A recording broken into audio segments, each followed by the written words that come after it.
be agreed to. Dr Russell Norman. Mr Speaker, before I begin my formal speech, Mr Speaker, I'd just like to acknowledge the death of Dr Aparana Mahoika. This is a moment of great sadness for the Green Party, and we'd like to join with Ngāti Pro in sharing their sadness at the passage of Dr Mahoika. He was a leader like no others. He was unashamedly ambitious for his people as well as for all Māoridom, and he had friends right across the political spectrum. In my own dealings with him, I always found he had an amazing capacity to take on new ideas. Not only was he interested in the Māori economy, but how the Māori economy could benefit from the growing green economy, and we will miss him very much. Mr Speaker, it has been an extremely hot summer in Wellington. All over the country it's been hot, but even in Wellington.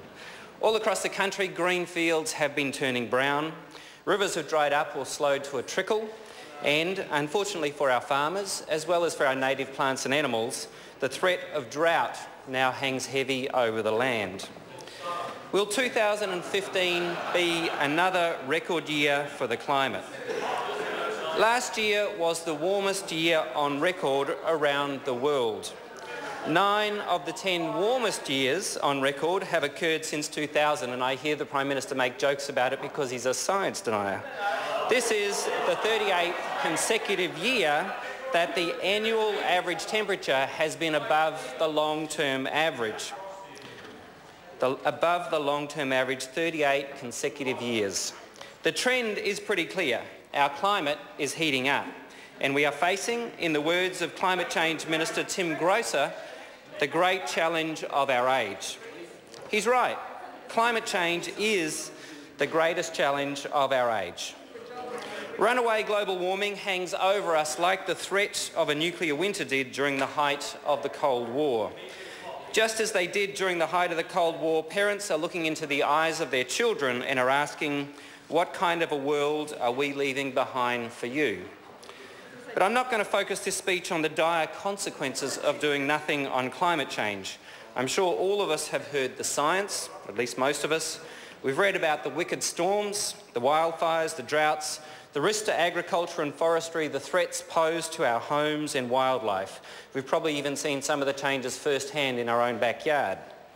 We've known about climate change for some time. Margaret Thatcher gave speeches about climate change in the 1980s. Simon Upton, as part of a national government no less, came close to passing a climate tax in the 1990s. And the Kyoto Protocol came into force in the 2000s, promising concerted and coordinated global action on the climate. We've had a few more false starts since then, but we've seen how a polluting industry can organise powerfully to secure its own short-term interests at the expense of our children. As a result, carbon emissions have continued to grow unabated around the world, but particularly here in New Zealand.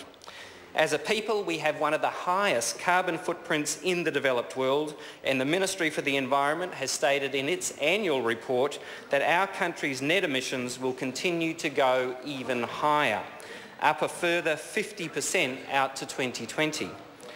Now, people often think I've made a mistake when I say this. They say, oh, you mean to say New Zealand's emissions are going down 50% by 2020, but sadly not. The actual truth is that since John Key's been Prime Minister, New Zealand's net emissions have increased by 20%, and according to the Ministry for the Environment, climate pollution will increase by 50% by 2020 under the current policy settings.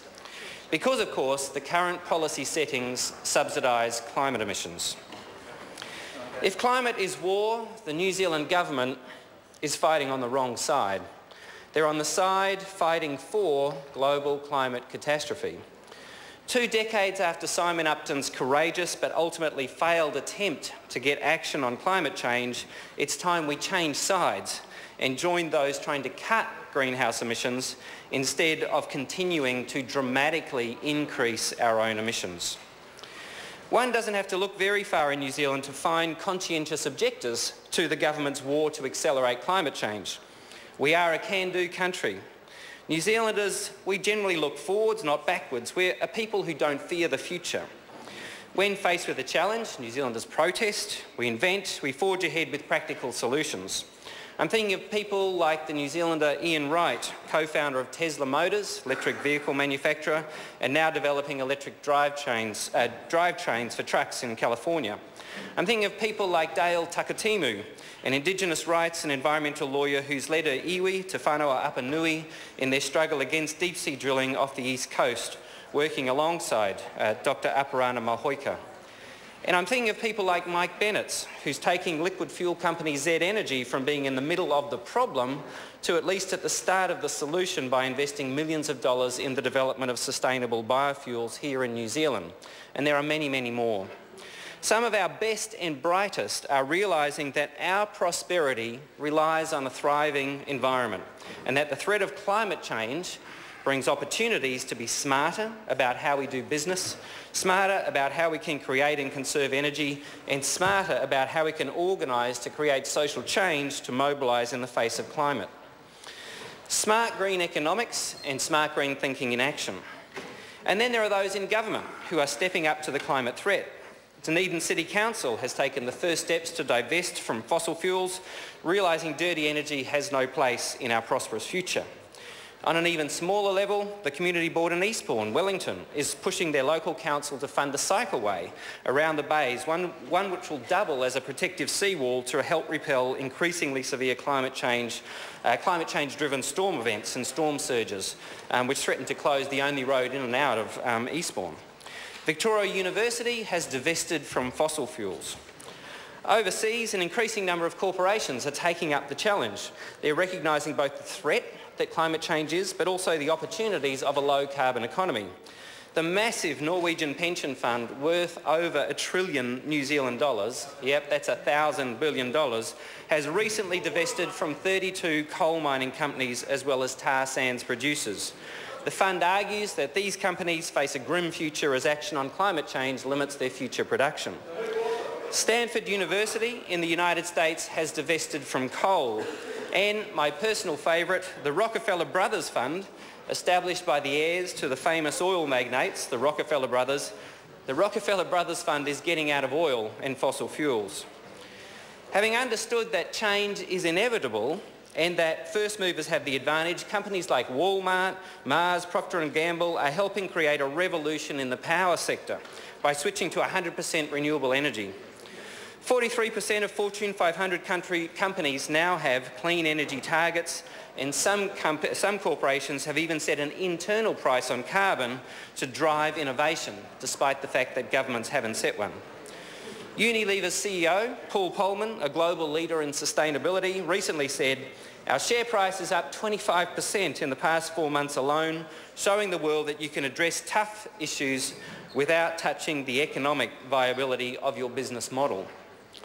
However, no one person or business, not even one the size of Unilever, a €50 billion company, can win this climate war alone.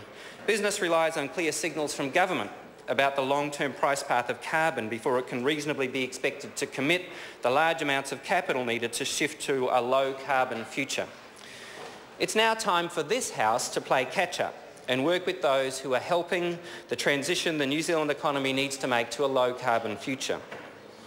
We need a partnership approach linking individuals, communities, non-government organisations, businesses and governments across the globe.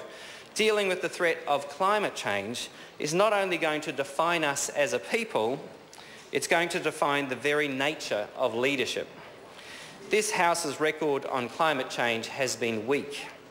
The last two New Zealand Prime Ministers of our times, Helen Clark and John Key, will be remembered as expert political managers, as indeed they are. But neither really got on top of the big one, runaway climate change. To be fair, towards the end of the Clark government, they did manage to get an emissions trading scheme implemented against significant resistance. But the Key government immediately weakened the scheme. But when you look at New Zealand's actual emissions over the course of the 21st century, they've consistently increased. And when you understand that New Zealand's emissions are set to increase by 50% in the next decade, you realise there's a huge historical cost to a managerial style of politics that has dominated New Zealand politics for the last decade. How will we manage the sea when it's lapping at our doorstep? The enemy of climate change will not be defeated by poll-driven political management business as usual. Abraham Lincoln, Kate Sheppard, Michael Joseph Savage achieved remarkable victories for slaves, women and the poor in moments of great political courage and conviction. Our great leaders, the ones we remember, stepped outside the current of history and showed how we could live better, how seemingly impossible hurdles could be overcome with effort and ingenuity. They defined the spirit of the age and expanded the definition of what it means to be human. Their inspired leadership was a gift of love, no less. When it comes to the war against climate change, we can no longer live in denial by saying we're so small that we don't matter, the mantra of this government. That is not the Anzac spirit. That is not the spirit of the Māori battalion. If you'll excuse the sporting metaphor, imagine if the All Blacks believed that when they ran onto the pitch to face a country 10 times as large as them. The climate crisis is a universal call to arms, and we in this House need to play our part. In John Key's post-election interview with John Campbell on TV3, he said, and I quote, "I will lead a government that leads for all New Zealanders. I don't want to pass everything, 61 votes to 60. It's a really bad place to end up as a government, just passing everything with the barest of majorities. I don't think that's the right way to govern."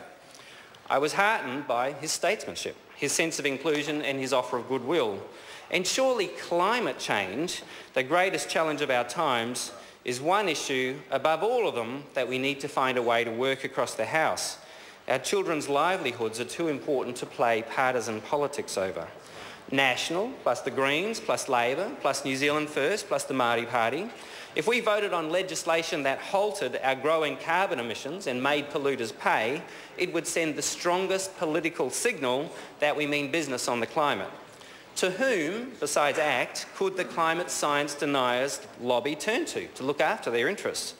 It sounds deceptively simple to collectively choose an energy-efficient, low-carbon path for our economy rather than the government's current choice of energy-intensive, high-carbon pollution economy, one which at some point, we don't quite know when, is going to end catastrophically. Once we get the price on carbon right and we have the supporting incentives in place, we have the dynamic market economy, the scientists, the business people and the social innovators that can do the rest. This century will be the century of sustainability. The countries and the businesses that lead the shift to sustainability will dominate this century.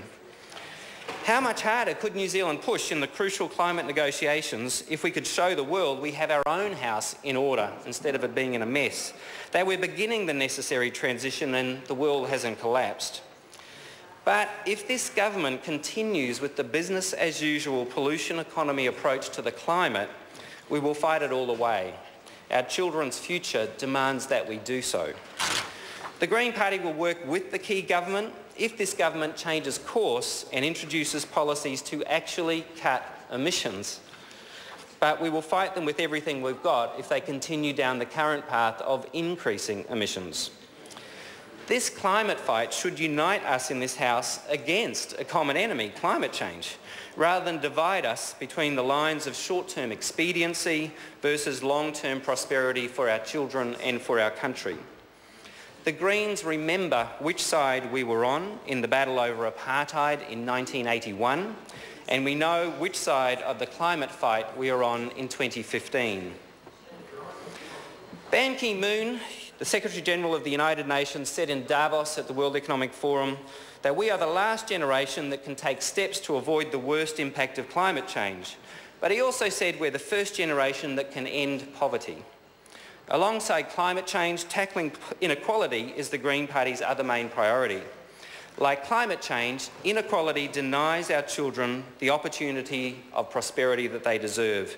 Inequality denies our children their health, their education, and the simple hope for a better future. We've been waiting 30 years under the spell of the economic orthodoxy, the spell that economic growth will deliver us out of inequality and poverty. How many times have we heard from this government and governments past that we just need to grow the economy first to enable us to address inequality and child poverty? Well, per capita GDP has grown by 40% since the late 1980s, while child poverty rates have doubled. New Zealand went from a child poverty rate of 11% in the late 1980s to 24% today. There are 35,000 more children in severe poverty in New Zealand today than there were when this government, this National Party government, came to power. That makes a total of 205,000 New Zealand children living in severe poverty. 1 in 4 Kiwi kids lives in poverty. Somewhere we have gone terribly wrong. These are children going without the basics, like fresh fruit and veggies, raincoats, medicine. These are kids 3 times more likely to be admitted to hospital, 5 times more likely to die of cot death, 27 times more likely to have rheumatic fever. They're likely to stay sick for much of their lives and die young. Our rates of child poverty are unconscionable. They are immoral. The costly interventions and wasted potential have also a dramatic impact on economic performance. In what is likely to be a seminal finding, the OECD, the Organisation for Economic Cooperation and Development, the world's leading economic think tank, found late last year that inequality hurts economic growth significantly.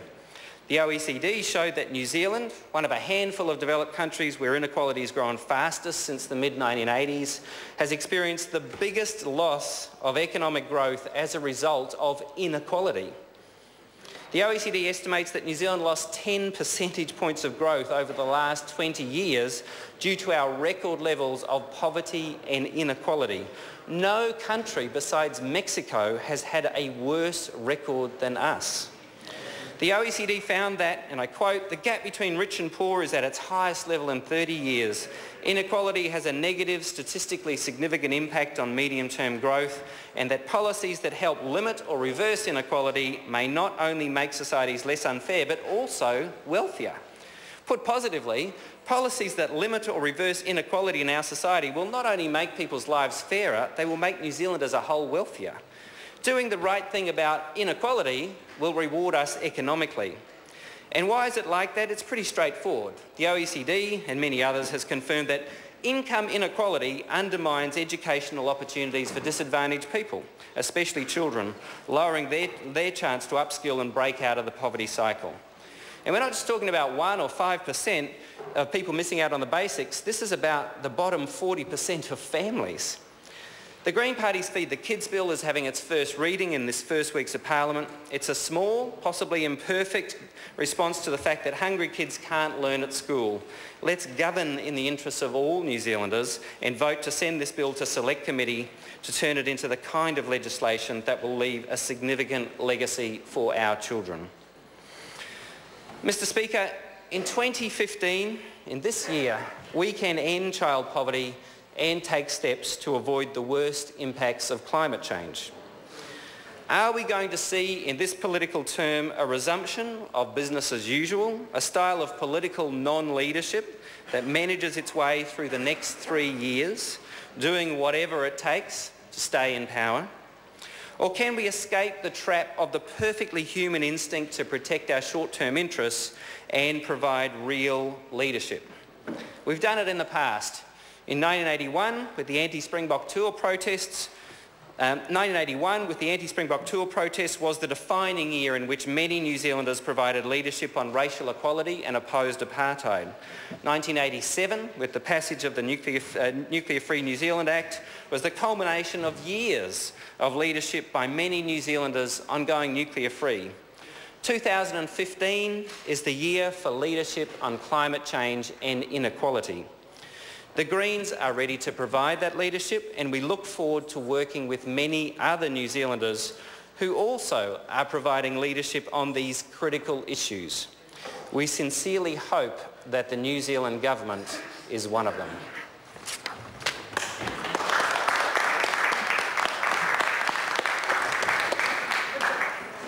Right Honourable Winston Peters.